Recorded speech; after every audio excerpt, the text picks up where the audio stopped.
Everybody, my name is Marcus, and in this video I will show you a simple way how you can delete your posts in Wix. So let's start.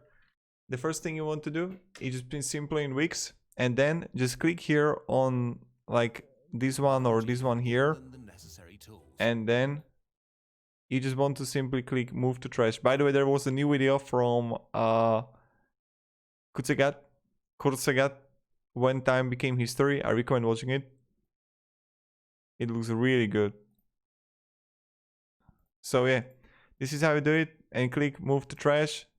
Yes, then you click the trash and you can simply click here and delete. So thank you very much everybody for watching. If you have any questions, guys, ask me down in the comments. I'll be really happy to help you. And yeah, have a great day and goodbye.